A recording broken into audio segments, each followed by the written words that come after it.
e eu vejo que as coisas mudam. As coisas mudam. E mudam em função de que se luta. Entendeu? Em função de que se luta. Bem, a terceira coisa que eu queria falar é que, puxa vida, o Van falei do pessoal do Grêmio que não me apresentou o professor Sandro. E eu até estava procurando, cadê o professor Sandro? O professor Sandro estava ali quietinho, certo? E deu o seu recado com proficiência, com competência, certo? E estabeleceu o background, sobre o qual eu posso falar sobre outras coisas mais mundanas e mais assim, da vivência, entendeu? E não de uma visão histórica que ele já nos possibilitou, certo? Então, das coisas que eu vou falar, que é um pouco de depoimento, um pouco assim, vocês podem relacionar com o que o professor Sandro falou. E eu já vou começando chutando a bola para vocês, porque depois eu espero que vocês devolvam ela, entendeu? Por perguntas, né, professor? Um debate que vai se abrir. Mas antes eu queria fazer uma referência que a Maria Tereza leu um poema que eu escrevi quando eu já estava na penitenciária regional de Juiz de Fora. Algumas pessoas podem falar assim, mas por que você foi preso no Rio e foi cambiado para Juiz de Fora? Porque no Brasil antigo, Juiz de Fora era um ponto estratégico da política nacional. Durante muitos anos, o governo do Brasil era uma coligação de Minas com São Paulo. A famosa café com leite naquela coligação.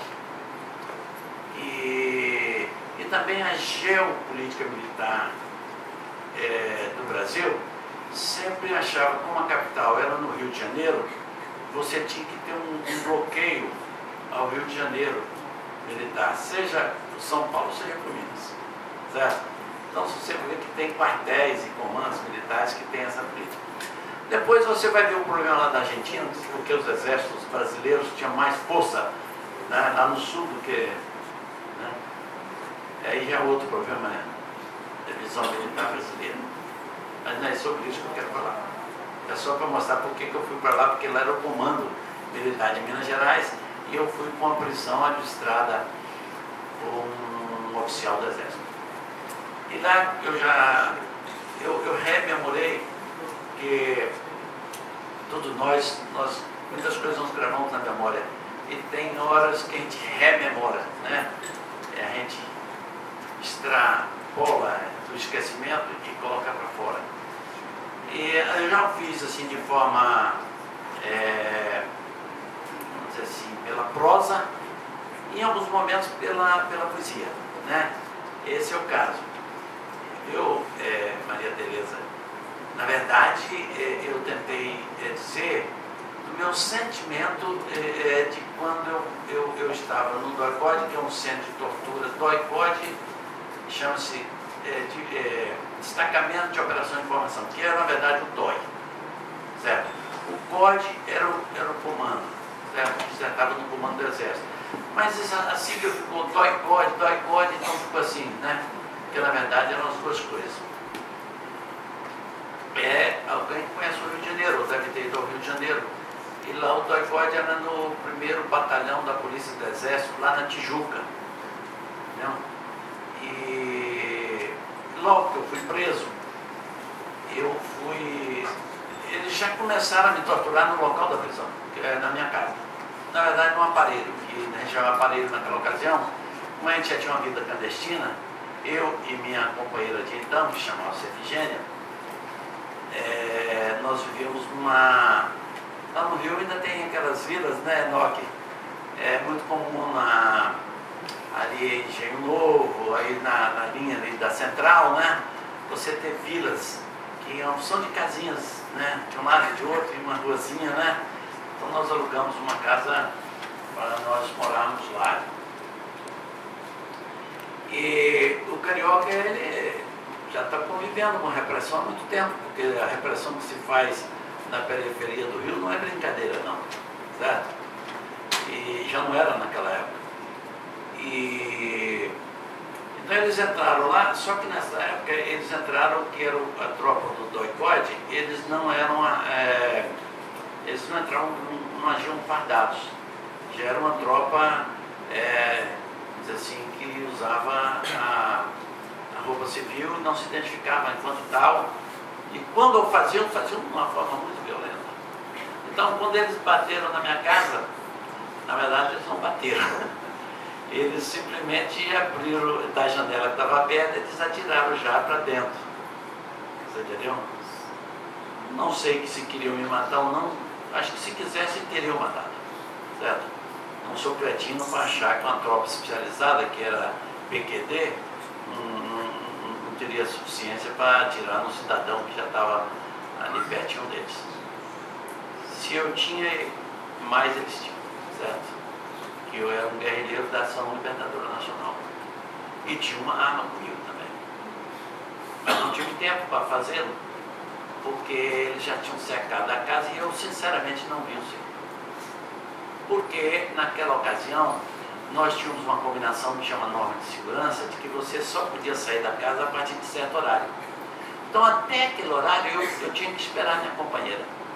Eu não podia sair, porque se você saísse, você perderia o contato. E o risco era muito grande para a sua sobrevivência futura.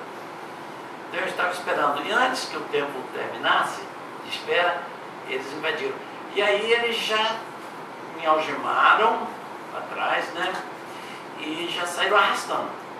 E eles, aí como a vila no Rio, o povo também do Rio é meio curioso, todo mundo saiu, o cara dando tiro ali dentro de casa e todo mundo saiu, e falou, terrorista, terrorista, terrorista, já foi me assaltando, e aí me dando chute, e aí quando já chegamos lá fora, eles já me puseram um capuz, para eu não ver o carro deles, e aí eu já fui encapuzado para o doicode. Eu saquei que era na Polícia do Exército, porque eu já morei na Tijuca ali, em outros aparelhos, então eu sacava, caí no Exército, obviamente.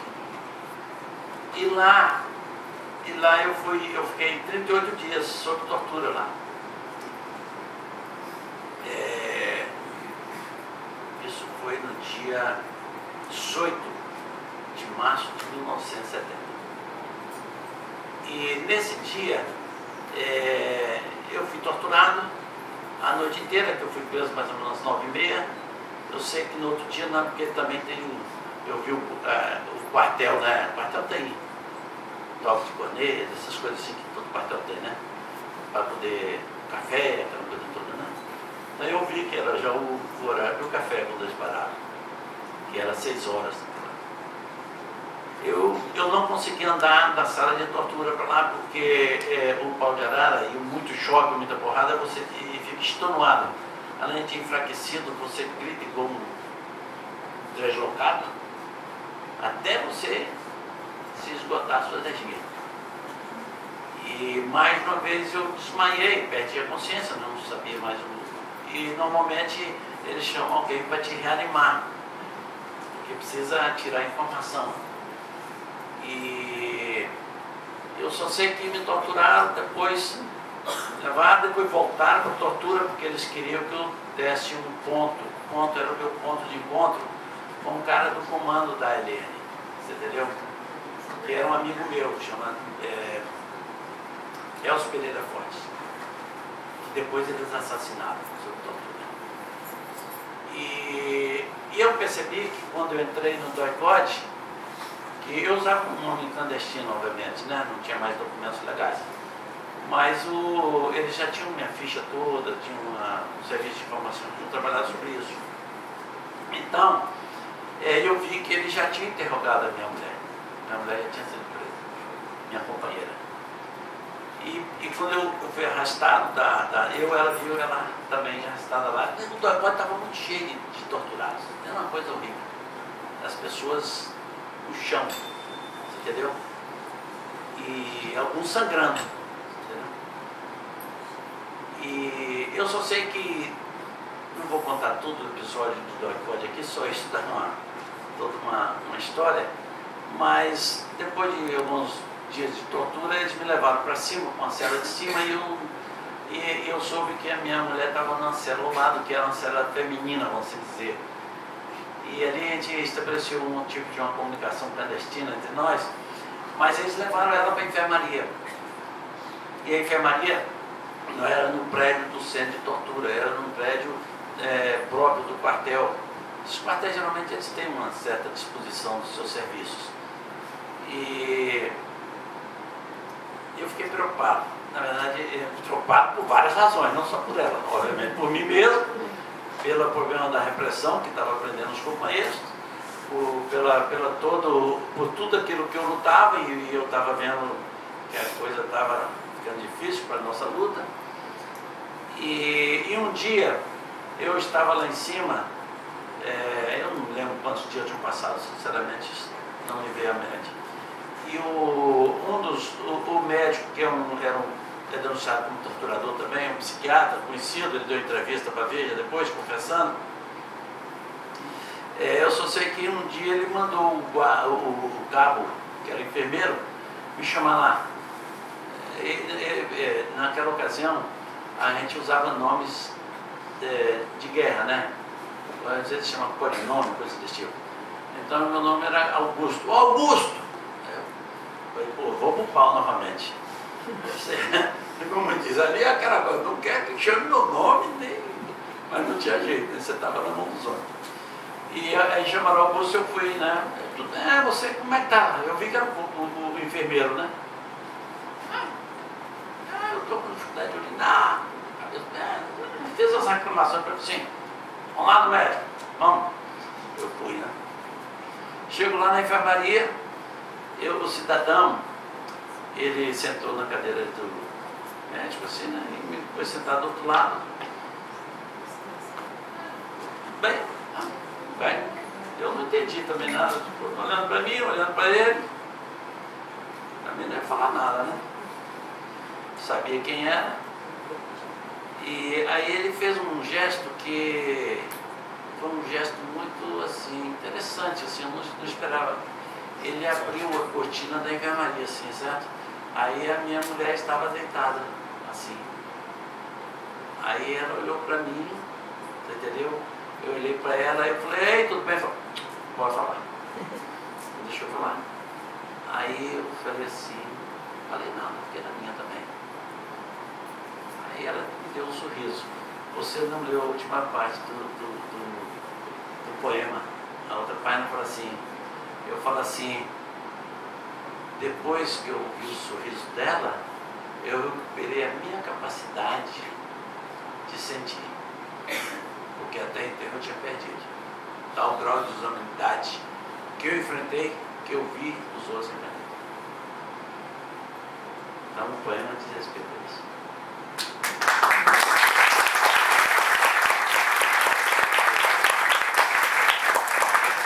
Essa companheira, ela ficou uns 2 anos e meio preso. E durante um bom parte do tempo ela teve essa infecção ginecológica que não conseguiu tratar. Então ela ficava na cadeia com aquela infecção ginecológica. Sem aquelas coisas que vão se multiplicando, né? Bem, mas eu quero voltar atrás no tempo para dialogar, eu estava dialogando com um poema, né? Que já é uma fase de 70. E eu quero voltar no tempo para 64. Em 64, eu nasci em 45, então em 64 eu tinha 18 anos, eu faço em agosto. E eu estudava no colégio estadual. O colégio estadual em Belo Horizonte, que hoje chama-se Colégio Central, sei lá o quê, era o colégio da elite. Antigamente, na época de 46, até antes de 46, né, os colégios estaduais, como o Liceu, aqui em Cuiabá, era da elite, não era do povo. Entendeu? Os colégios estaduais eram da elite. Entendeu? Então, e os pobres ou remediados, você entendeu? Uma classe média que naquela época era muito pequena, não é igual hoje, está mais grande, é crescente, não é muito grande, ela é crescente cada vez mais. Eles faziam um vestibular para entrar para a escola, para o colégio estadual. E eu fiz o colégio lá, participei do vestibular, entrei.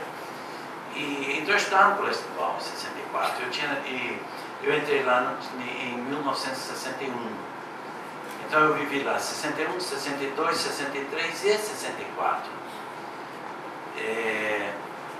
E o colégio estadual era um colégio assim, onde tinha uma animação política cultural muito forte, muito forte.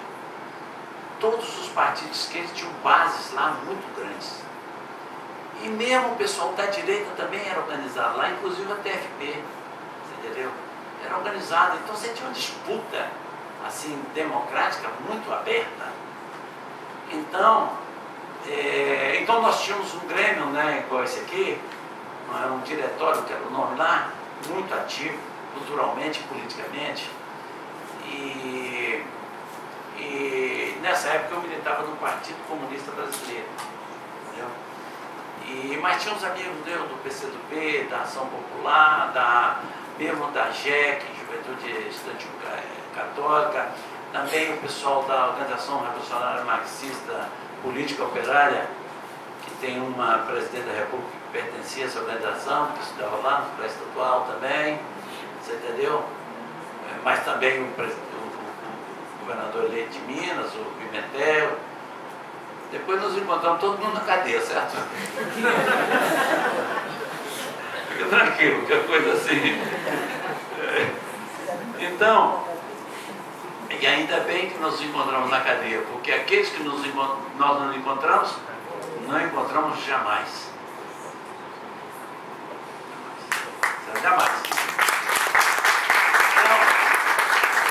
Então, quando eles deram o golpe, então, era muito acirrada a contradição, muito acirrado, muito polarizado, certo?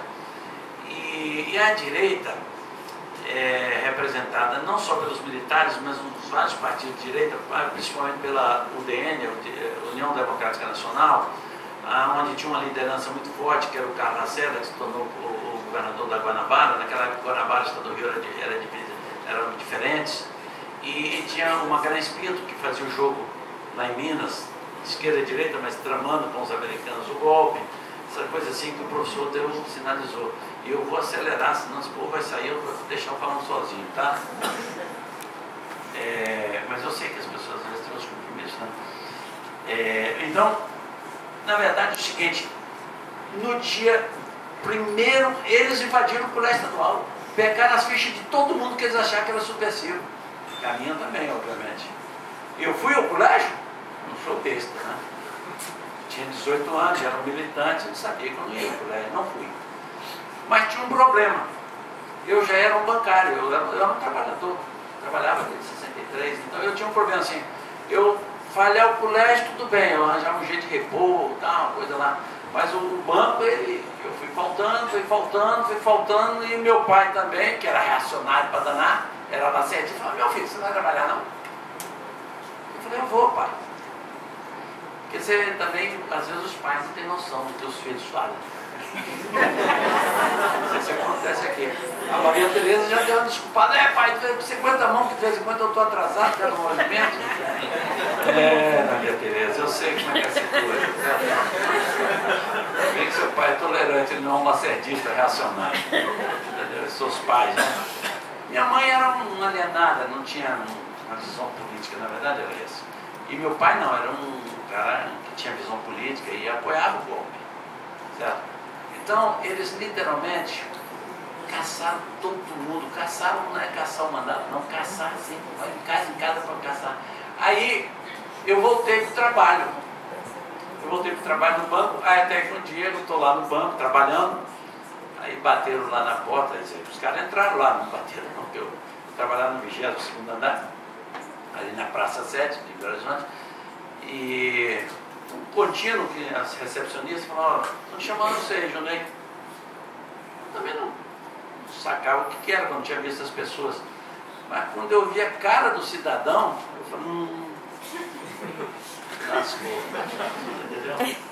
Aí o cara falou assim, um era um agente do CNMAR, que é um serviço de informação da Marinha, que a gente conhecia ele, porque ele frequentava ali aqueles botecos onde a gente ia, certo? O cineclube. Ele era um agente muito influente. E de uma certa forma, nós que éramos da esquerda, nós ignorávamos ele. Falávamos: esse é um babaca. Babaca não, literalmente, aquele cara entregou a metade da esquerda de Belo Horizonte de Minas. A metade. De estudante, inclusive intelectual, ele conhecia todo mundo. Porque ele frequentava os mesmos botecos, os mesmos teatros, tudo ele fazia. Então, ele era um bom agente do outro lado. Essa que é a verdade. E então, quando eu vi ele, eu falei, eu estou lascado, estou preso. Aí ele e um outro agente que era no Serviço de Informação do Exército. Naquela época, eu não vou esclarecer essas coisas de serviço de informação, senão eu vou perder muito tempo. E aí eu fui preso assim dentro do banco. Então foi a minha primeira prisão, foi isso. Aí eu encontrei todos esses amigos meus lá dentro da prisão, certo? E como eu já participava dos sindicatos bancários, que era, entendeu? Eu também encontrei os pessoal sindicalistas, certo? Ou seja, gente, é uma coisa terrível. Agora, deixa eu explicar uma coisa da política, para complementar um pouco o que o professor falou. O golpe que foi arquitetado também dentro dessa contexto internacional e dentro dessa divergência nacional e tudo, dessa radicalização de posições, eles também tinham um problema muito sério. Eles temiam que a eleição de 65 elegesse ou o JK, ou o Marrais, ou o Leonel Brizola. Os mais velhos sabem disso, que quando o JK, que é Juscelino Kubitschek, né, ele largou o governo em 1960, o PSD, que era o partido dele, ele falou, não, ele vai ser o candidato em 65. Então, era muito comum, JK 65, então já estava rolando na boca do povo. E ele era um forte candidato mesmo. O proposto pelo UDN, que era o pessoal mais reacionário para ser candidato, ou era o Lacerda, ou Magalhães Pinto, ou o Juraci Magalhães já tinha sido derrotado outra vez. E como houve uma radicalização, aumentou a esquerda, aumentou as manifestações populares, o nível de organização da classe trabalhadora e do campo foi muito forte, naquele período de 60 a 64. Então, veja bem, a possibilidade deles serem derrotados, quero levantar essa passagem, porque isso aqui justifica o golpe do lado deles. Em 65 era muito forte. Agora é o seguinte, a gente que não suporta a derrota, né? Eleitoral, eles acharam uma solução militar para evitar. Aí você tem que botar ideologia, não, que os comunistas assumissem o governo. Não, não eram os comunistas. Os comunistas eram desse tamanhozinho, certo? Era que essa coligação nacional desenvolvimentista, que era representada pelo JK Jango, que era uma herança varguista, você entendeu? E fosse continuar no governo. Porque já tinha criado uma burguesia muito ligada ao Império do Norte, intrigado de capitais. Então eles já tinham uma outra classe dominante que achava que esse tipo de coisa já não satisfazia um tipo de desenvolvimento nacional. Essa divergência ela é fundamental, que já vem da década de 50, com Vargas, depois é com o JK, e que se acirra com o golpe. O golpe resolve isso, fala, olha, vamos eliminar militarmente, nós tiramos esse pessoal da disputa. Depois que eles tiraram militarmente os nacional-desenvolvimentistas da disputa, só ficou os integracionistas, com integração com o esquema norte-americano da economia e da sua política internacional de contraponto com a União Soviética e o regime socialista. Então eles tinham justificativa. Agora vem cá, o cara falar que ele era contra o JK, o Janus, ele tinha que falar que o cara era comunista, para meter medo na classe média. Fala, não, é comunista, o cara é comunista. Aí assim, quando não negava, não, o cara é corrupto mesmo. É corrupto. Aí o cara é corrupto, o JK é corrupto, o Janus é corrupto, não sei o que. E virou aquela coisa de louco, você entendeu? E isso justificava o golpe, muita gente acreditou nisso.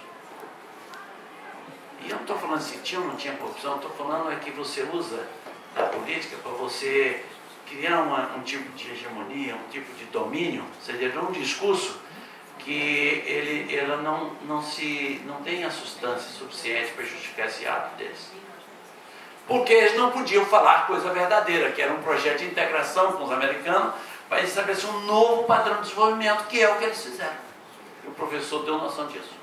Então, a disputa não era só se é comunista ou se é corrupto, não. É se você tem um projeto que uma nova classe da burguesia ascendia o poder e precisava reorganizar de acordo com os seus interesses. E para isso eles tinham de massacrar todo mundo que era do regime anterior. E todo mundo que era da classe trabalhadora. E todo mundo que era camponês, e todo mundo que era estudantado que não aceitava aquele regime de terror. E foi por isso que eu fui preso. Não é porque eu era comunista, não. Não é. é porque eu era um militante contra eles. Certo? Era isso. É porque a gente tinha outra visão de mundo. Bem, então eu termino essa primeira parte e eu vou passar para a segunda. Porque você vê que eu comecei do primeiro falando de 70. Acontece que durante muito tempo na história do Brasil era costume dos milicos, você entendeu? Aliado com essa classe dominante, eles dar golpe de telefone. Quem lê a literatura militar do golpe sabe disso. Fala assim, ó, quantos quartéis está aí, ô coronel? Não, tanto, a Vila Militar aderiu, não sei o que, então pronto, nós vamos dar o golpe. Eles tentaram isso na posse de JK, o Lott se insubordinou, porque o Lott tinha uma influência muito grande e não deixou. Né? Tentou no Jango, quando tomar posse, o professor Frazão, e o quarto exército, o quarto exército lá do Rio, o terceiro exército lá do não aceitou. Do Rio Grande do Sul, não puderam dar o golpe. Teve que fazer o acordo para o Jango assumir. Dentro desse contexto social mais amplo que o professor falou e que eu complementei agora. Agora é o seguinte, quando você impõe um novo regime, que ele precisa fazer uma correlação diferente de classe, então ele precisava ser repressivo no sentido como o professor fala. Precisava no seguinte sentido, ele tinha de massacrar quem era opositor, sabe por quê? Porque ele não suportava a contraposição. Ele não suportava. Deixa eu falar uma coisa para vocês. Mas tinha essa coisa que o professor falou assim, mas nós temos que aparecer democracia, porque o Império do Norte fala assim, ó, não quero ditadura aqui não, gente. Ditadura é coisa de comunista. Nós temos que ser uma democracia. Então, todas as vezes que eles abriram um pouquinho de janela de oportunidade, o povo bateu neles. Quando foi em 65 que eram marcadas as eleições para governador, mas naquela época não eram gerais. Alguns governos eram 65, outros seriam em 66. E a eleição de Minas, que era estratégico, e da Guanabara, que era estratégico, os candidatos do JK ganharam. Ganhou Israel Pinheiro, que era o consultor de Brasília, amigão do P de JK, e eles não deixaram o Lott se candidatar no Rio de Janeiro, mas ganhou o cara que era o ministro, foi ministro das Relações Exteriores de JK.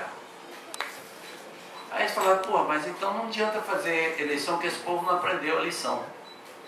Então eles caçaram todo mundo de novo, vão ter mais eleição indireta, só eleição agora só indireta. Só dos deputados sob pressão de peoneta e elegeu quem eles queriam, inclusive aqui em Mato Grosso. Né? Em todo lugar. Então é nesse contexto que toda vez que eles abriam, houve na eleição nisso, também nas ruas. Também nas ruas. Você tem uma contraposição do movimento estudantil, do movimento operário, e aí eles não suportavam. Não suportavam, porque quando você vai nas ruas, você tem uma exigência cada vez maior para você abrir os outros terrenos também. Não é só você não matar na rua, você tem que ter um diálogo mais amplo.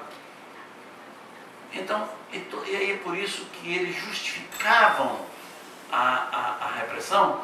Aí como assim, mas vem cá, eles já não tinham eliminado os comunistas, os subversivos, os corruptos, como é que os caras estavam na rua de novo? Você sabe por quê? Porque por mais que a ditadura queira, ela não é capaz de controlar todas as pessoas durante todo o tempo. Nem pelo medo, nem pelo terror. Então, e é por isso que logo que a gente podia, 65 já começou o movimento estudantil, 66 já estava na rua. Quando eu fui calouro lá na Faculdade de Medicina do FMG, nós fizemos uma manifestação, todo mundo saiu de jalequinho, estudando medicina é um bobão, sabe o que é? Ou não são não? São.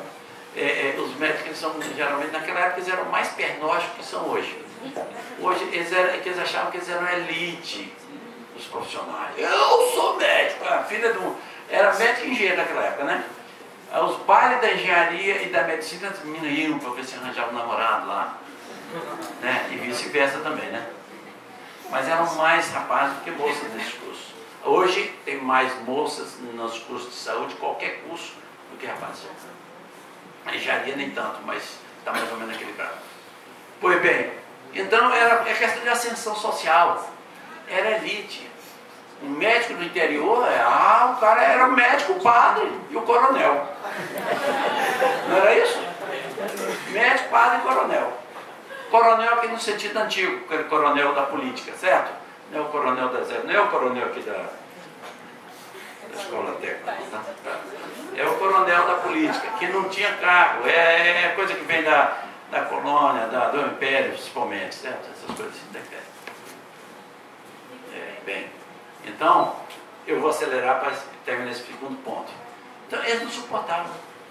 Então, toda tentativa que a gente teve para poder pressionar a ditadura, para suportar o regime de disputa democrática sem a repressão, eles só vieram com a repressão. É por isso que vai surgir a história de luta armada.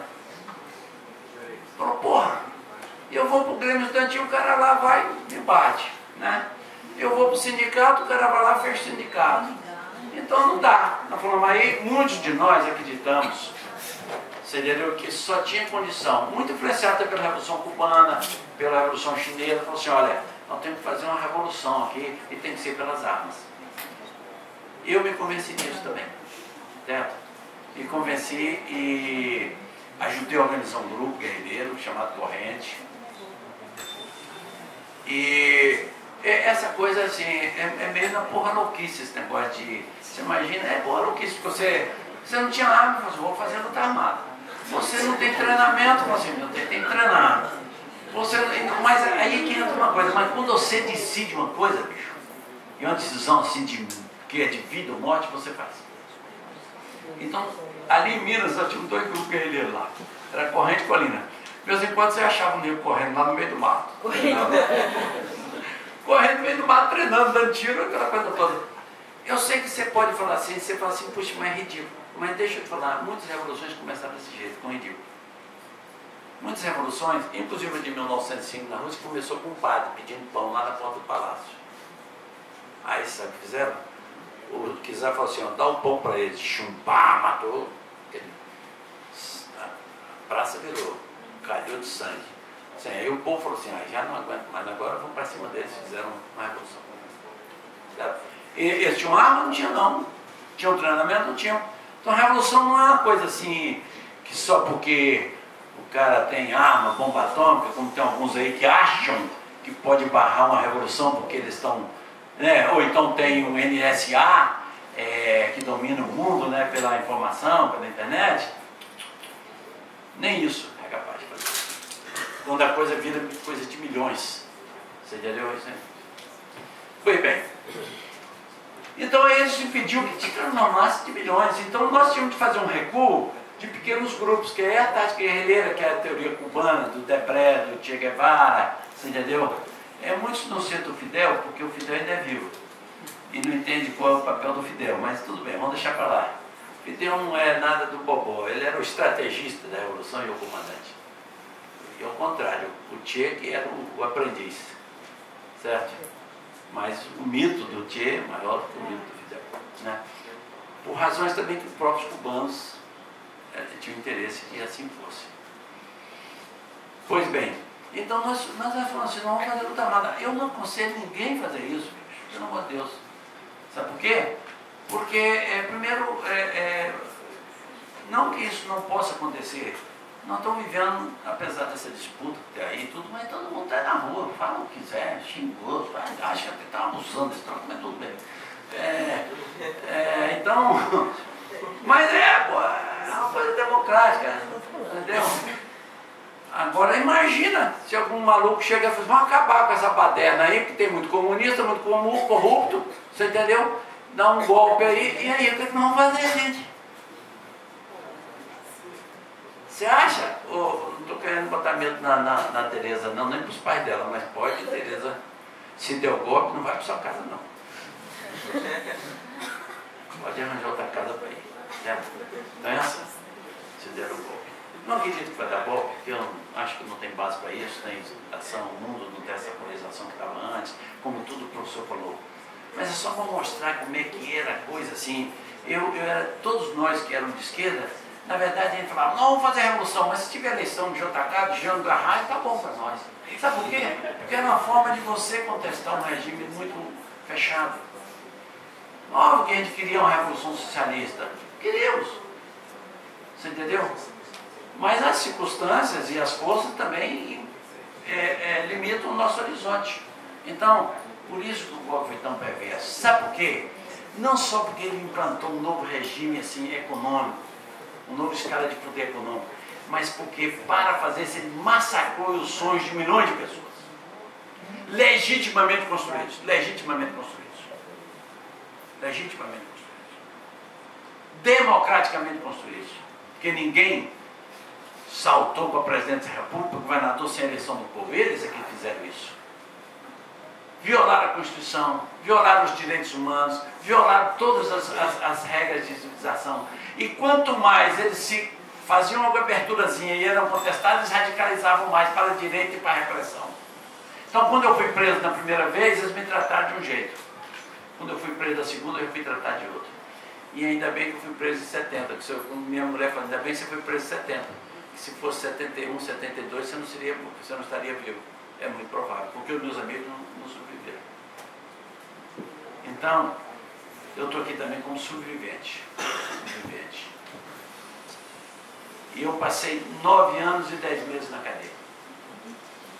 9 anos e 10 meses não é um tempo muito curto, não, para a vida de uma pessoa, sei lá, que vai viver 80, 70, sei lá. Meu pai viveu 63. Então, mas o problema maior não é o tempo, é que eles me cortaram todas as minhas possibilidades. E por razão política. Eu costumo dizer, eu vou falar umas coisas singelas aqui, eu tinha uma namoradinha que gostava muito dela. Acabou meu namoro com a Maria das Graças. Aí eu ficava assim, oh, mãe, cadê a Maria das Graças? A Maria das Graças, esquece, meu filho. Tal. Eu tinha que esquecer a Maria das Graças. Eu era funcionário do banco. O general mandou, uma carta para o presidente do banco, põe para fora que é terrorista. Tem um documento de terrorista. O banco é um bicho, porque é igual quartel. Você briga com o banco, ele põe tudo. Você brigou lá no arquivo deles. É ou não é? Tem coisa pior do que banco?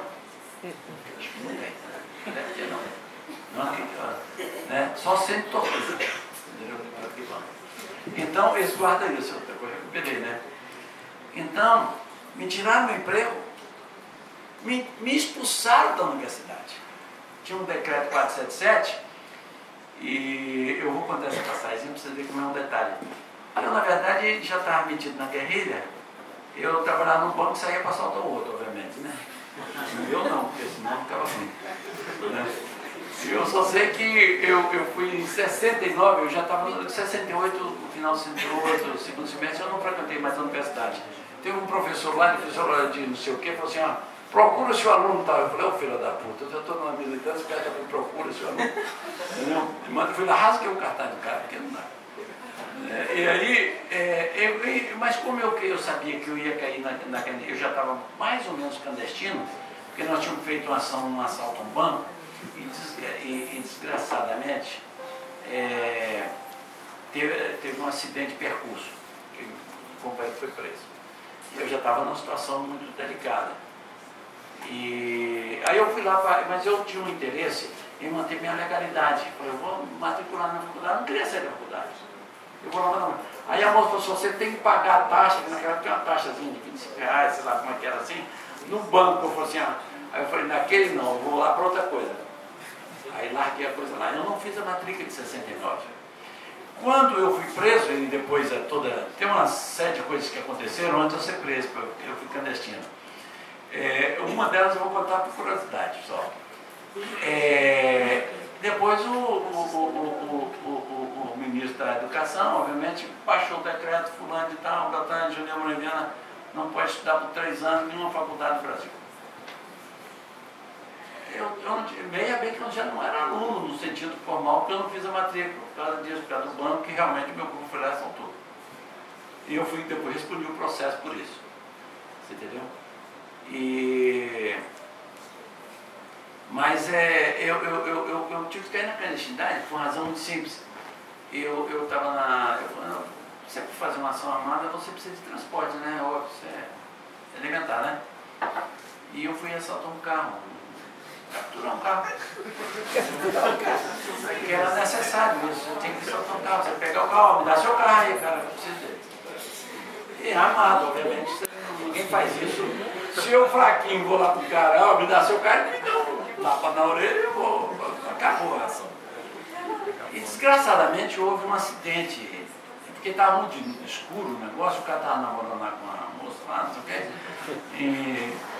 E aí eu só sei que uma das pessoas que estão comigo, achou que o cara tinha reagido, porque o cara abriu assim, e realmente ele fez um gesto, eu suponho que seja de susto, hoje, depois de muito tempo, entendeu? Não foi de reação mesmo não, mas só que nessa hora para você distinguir susto e reação é um problema sério, por isso que ninguém deve reagir a certos assaltos, porque mesmo as pessoas que são assaltantes, imaginam isso aquilo, às vezes interpreta também um gesto diferente que você quer.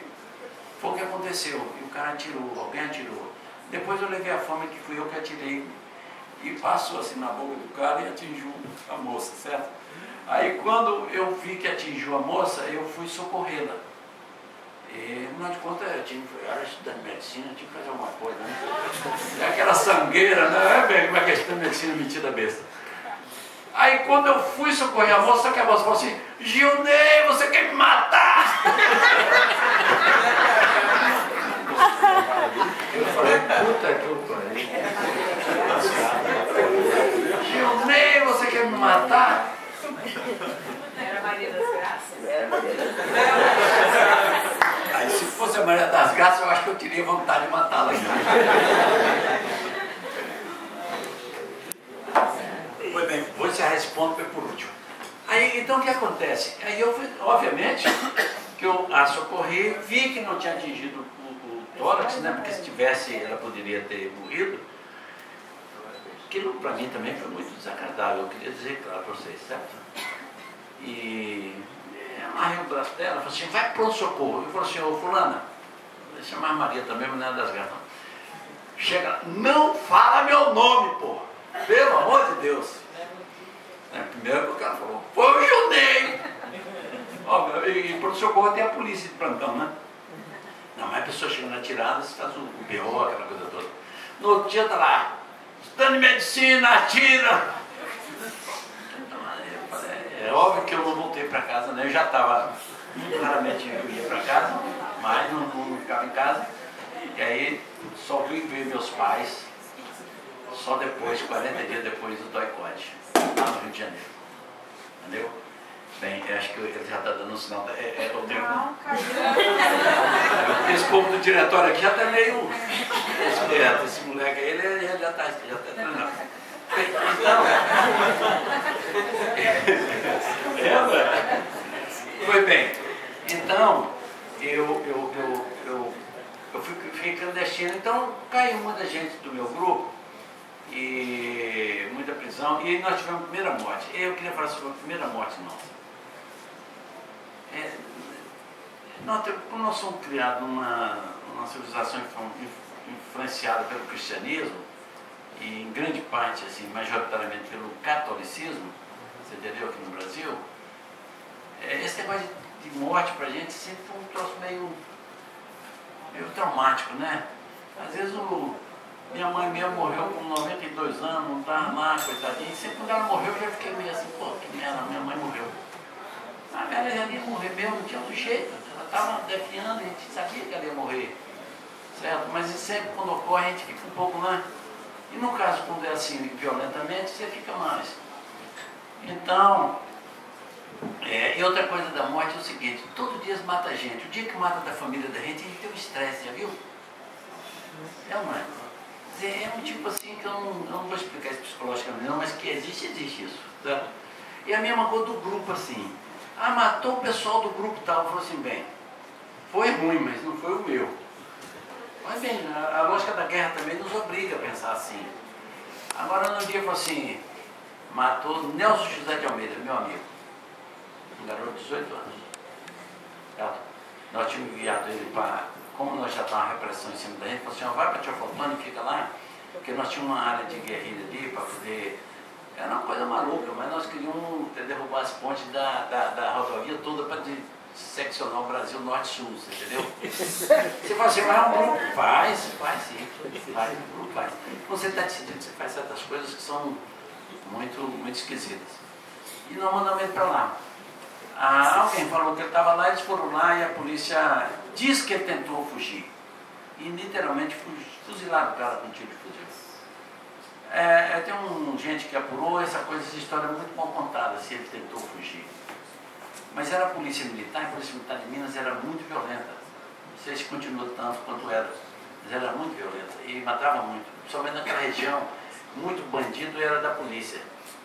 Então lá, os melhores bandidos pistoleiros eram da polícia. E quando o cara era um bom pistoleiro, vira soldado, porque aqui você pode fazer um serviço legal. Então é esse tipo de gente. Quando matou o Nelson José de Almeida, eu fiquei assim, eu já estava clandestino, e eu falei assim, senti uma dor muito profunda. Depois, na clandestinidade, eles foram matando meus amigos, matando meus companheiros, depois você fica falando assim, aí você fica contando baixas, você não é mais, não é uma questão de afetividade, de baixa, estou sofrendo baixa. Aí começa a linguagem militar. Se o militar não quer ficar preocupado que o amigo dele está morrendo, o soldado volta para casa se cagando todo, obviamente. Porque é uma coisa terrível, não é uma coisa de racionalizar, de você raciocinar adequadamente. Então, nós pensamos. Só que tem um problema. Quando um companheiro ele morria em combate, nós ficamos assim, muito sentido, mas a gente tinha uma certa... Era como se fosse uma honra também para a gente. Então, se eu fosse morrer, eu queria morrer em combate. Com arma na mão, atirando para eles, atirando em mim, tudo bem. Hoje eu não quero nem isso, não. Estou falando da época, hoje eu não quero morrer nada disso. Nada a ver depois, tá? Pois bem, cara. Mas uma coisa que nós nunca engolimos, não suportamos, e nós vamos morrer lutando para denunciar esses caras que eles covardemente prisionavam os companheiros, como me prisionou, torturava nossas mulheres, nossos companheiros, estuprava, enfiava tudo, qualquer coisa que podia na vagina delas, você entendeu? Como fizeram com minha companheira, como fizeram com as outras. E depois, quando resistiam, matava, enterrava e sumia. Aí isso não aceitamos. Não adianta, você pode falar o que você quiser, mas não tem acordo. Mas não tem acordo mesmo. Não tem acordo. Sabe por quê? Porque mesmo nas leis de guerra, isso é crime de lesa humanidade que ultrapassa os limites da Convenção de Genebra e todas as leis de guerra que foram acordadas. E é por isso que os americanos, quando ganharam, eles não ganharam, como se diz, eles fizeram parte da coligação que ganhou a Segunda Guerra. Né? Que os americanos arrotam o papo todo. Nós o quê? Quando os russos entraram em Berlim, eles estavam lá ainda catando cavaco lá na fronteira da França. Né? A história contada do vencedor que domina as comunicações é uma. Entendeu? O tanto que os americanos perderam na Segunda Guerra não chega ao tanto que os russos perderam na Batalha de Stalingrado. Numa batalha, onde o exército alemão chegou no máximo da invasão, falou assim, aqui você não passa, canalha. Canalha mesmo, esse é o termo. Certo? E dali eles não passaram, mas foi a custa de 1 milhão de soldados da população de guerrilheiros russos na Stalingrado. Isso, os russos nem metade disso, os americanos, certo? E então, mas a propaganda, né, conta um pouco assim, como se fossem os grandes vencedores. Pois bem, então, quando eles instituíram o Nuremberg, que é aquele tribunal de Nuremberg, eles estabeleceram uma norma de direito, de que certos crimes que correspondem a crimes de violações sistemáticas de direitos humanos, você entendeu? Não são considerados crimes de guerra. São crimes de lesa humanidade que nem as leis de guerra você não pode alegar para justificar o seu cometimento. É daí que vem esses crimes, você entendeu? Por isso que eles não são anistiáveis, eles não são prescritíveis, você entendeu? E eles não são objeto de perdão ou anistia. Então, esses cidadãos que fizeram isso no Brasil se enquadram nisso, segundo toda a jurisprudência internacional, e nós queremos que eles sejam respondam por isso. Nós queremos. O cara está velhinho, e eu fiquei velhinho também. Certo? Então é isso que nós queremos. Então nós comemorando agora, ou rememorando, 50 anos do golpe. 35 anos da lei de anistia. Entendeu? E até hoje não resolvemos esse problema. Até hoje. Então eu diria para vocês o seguinte, olha, para terminar esse ponto, e para o último ponto. Nós não vamos ter uma democracia profunda no Brasil, tem outros problemas para resolver. Em parte era aquela exclusão social brutal, onde o cara só votava porque não tinha, você entendeu? Era obrigado, e além de obrigado, ele era encurralado, como se diz. Por isso que tem o curral eleitoral, vem daí o voto de cabreiro, aquela coisa toda, certo? Vem daí. Pois bem, isso está se superando. Não superou totalmente. Isso tem muito a ver com a miséria e com o domínio de classe que ultrapassa a ditadura, que os velhos coronéis exercitavam e que alguns ainda exercitam em alguns lugares aqui em Mato Grosso. Eu mesmo conheço alguns. Certo? Então, eu diria o seguinte, mas precisa fazer um ajuste de contas do ponto de vista jurídico, político, com esses direitos da transição, que você precisa botar esses caras no banco do réu. Na Comissão da Verdade, eles pegaram um desses torturadores. Eu tive a pachorra de ler todo o depoimento dele, tem 100 e tantas páginas. Esse cidadão, que era um coronel Malhães, ficou muito conhecido porque ele foi assassinado por alguém depois, eu não sei porquê. Sim, mas o depoimento dele, depois na Comissão Nacional da Verdade, ele fez o depoimento e ele contou de uma forma tão violenta que é inacreditável o cara falar aquilo. Torturar para ele, torturei, e torturaria mais. Matou, matei, eu mataria mais se fosse o caso. Você sumiu, picou, não, como é que você fazia para sumir? Não, eu arrancava a arcada, imagina arrancar a arcada. Como é que você arrancava? Sem, não era por uma cirurgia bucofacial, não. Era na marreta, certo? Da arcada. E arrancava os dedos. Porque naquela época a identificação era pela arcada ou pelo dedo. Hoje tem DNA, essas coisas todas, certo? E o corpo? Bem, o corpo, já que sobrou o corpo, né, o que restou não picotava e jogava no meio do rio. Isso o cara falou na televisão, no Jornal Nacional. Agora veja bem, nós que tínhamos todo fazendo esse esforço para denunciar os crimes desses caras, muita gente não acreditava na gente. Ah, isso é comunista, subversivo, você foi torturado, você tem raiva do cara, você está falando isso por isso. Irmão, o cara falou isso, bicho. Está gravado, está tudo gravado, filmado e tudo, não tem conversa não. E não é o primeiro que faz isso. Então esse cidadão, esse tipo de gente, quem os comandou, tem que ir para o barra do tribunal. Nós não queremos fazer justiça com a nossa própria mão, nós não somos terroristas, se fosse terroristas não tinham pegado eles, porque não é difícil pegá-los. Você entendeu? Nós somos pessoas que acreditamos que é possível você fazer, já que tem um clima democrático, fazer luta democrática, já que tem justiça, que a justiça seja praticada. Um tribunal decente, não um tribunal que eu respondi 10 processos da justiça militar. Entendeu? E os caras que me... O cara que me prendeu foi para o tribunal, o cara que me torturou era o cara que me julgava, o cara que me atanazava na cadeia durante 10 anos era o cara que era do tribunal. É tudo a mesma patota, tudo oficial do Exército. Tem cabimento para desse? Não queremos isso para ele, não.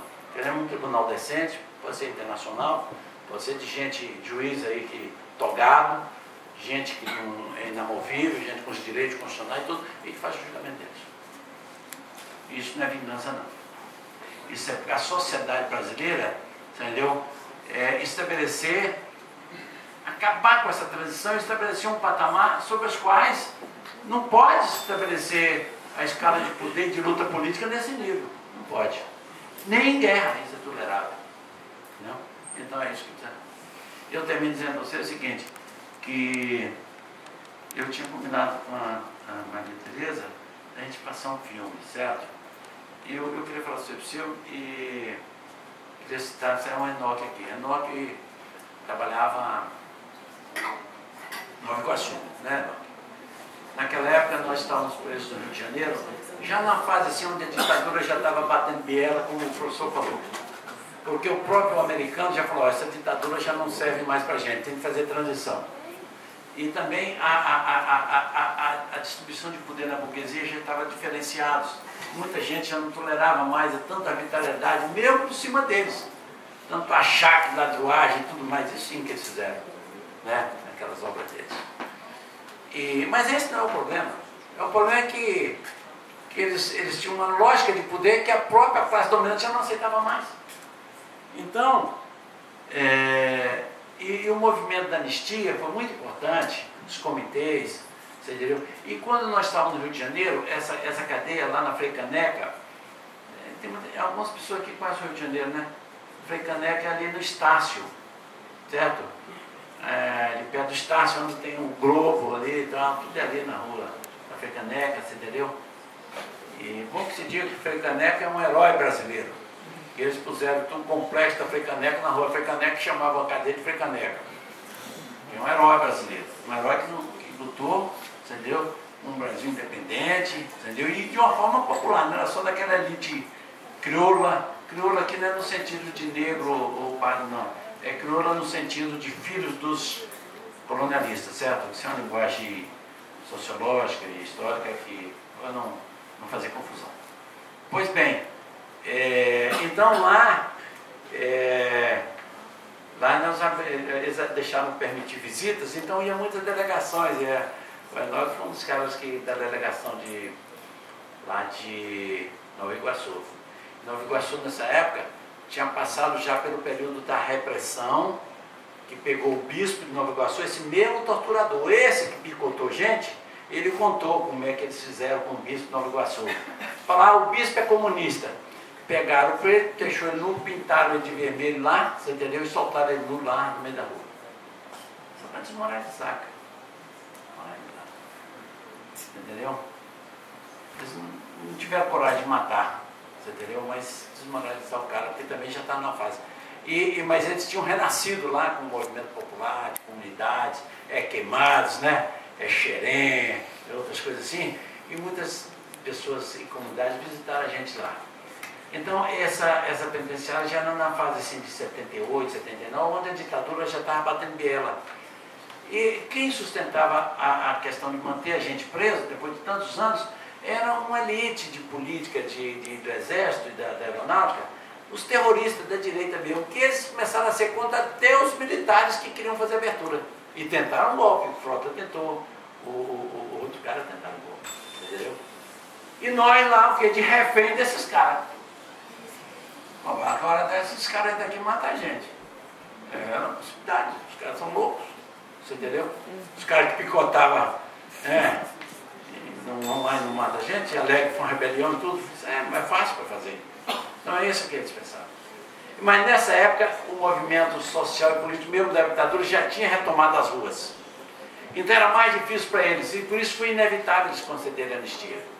Mas, desgraçadamente, essa anistia, ela tinha duas perversidades, uma foi corrigida e a outra não. Duas perversidades, vocês precisam entender. A anistia foi em agosto de 79. Não soltou nenhum preso pela lei da anistia. Os que saíram foi porque houve redução de pena. Entendeu? Eu era preso, já tinha cumprido 10 anos e meio, entendeu? E continuei mais preso por 4, 5 meses.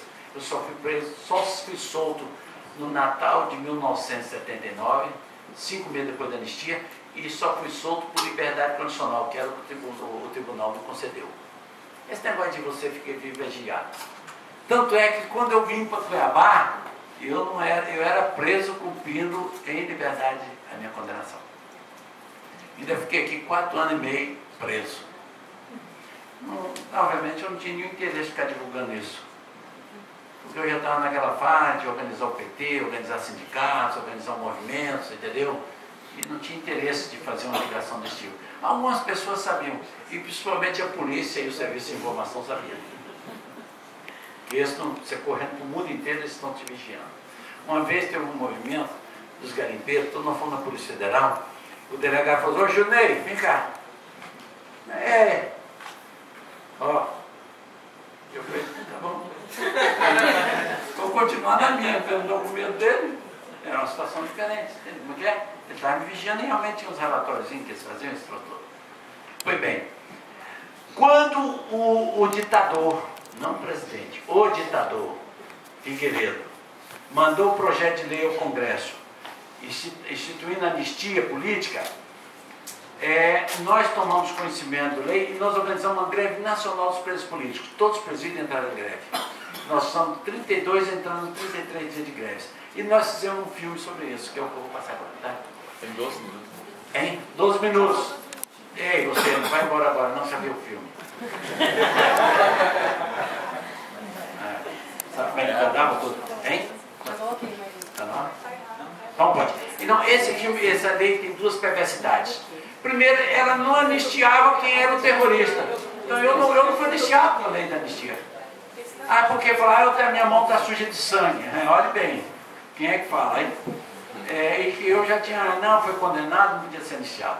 Segundo, anistiava o torturador, que é o cara que me torturou, que assassinou meus amigos, meus companheiros.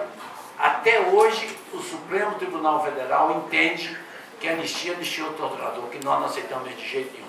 Respeitamos o tribunal, não vamos dar golpe nele nem nada, mas queremos que ele faça a revisão dessa leitura. Certo?